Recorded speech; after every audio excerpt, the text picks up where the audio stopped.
We head over to the SEC, and I think this is going to be one of the most interesting conferences in all of college basketball. Again, we talk with the Big 12 how deep this one is. I think this one is a very underrated conference when it comes to being as deep as it is. I would not be shocked, and I know we normally get this in the Big 10.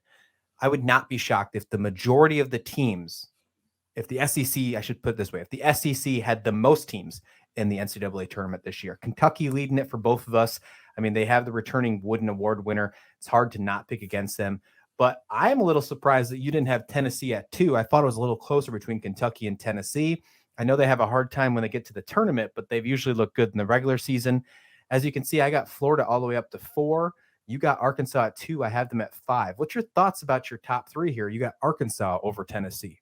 This is strictly a ceiling call rather than a chalk call. If you're going to go chalk, I think we just did our SEC preview not too long ago, and we were both super high in Kentucky and Tennessee. I just think Arkansas, if everything goes right for them and they can mesh and come together early, I think Arkansas has the athleticism and the depth to outlast Tennessee.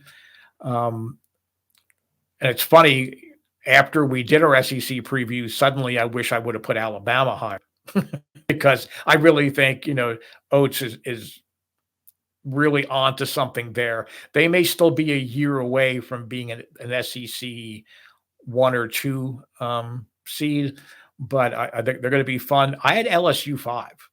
Mm-hmm. I think LSU, so obviously I think they're a bubble contender. I think they find a way to sneak into the top 5 of this conference.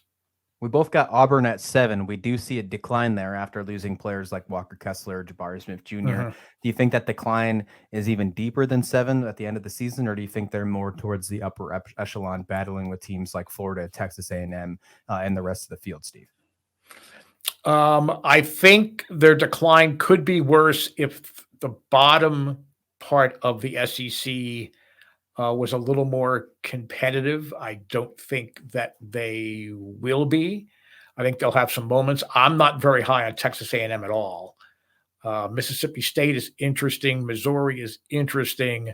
But I think Auburn is kind of kept afloat by the fact that I don't know that this conference, again, the elite teams in this conference, they are deep and they could put maybe the most teams, into the tournament. I'm not as convinced that a team like Auburn, I think it's a matter of just they've pulled all the rabbits out of their hat the last couple of years, and there's just no more rabbits to pull out.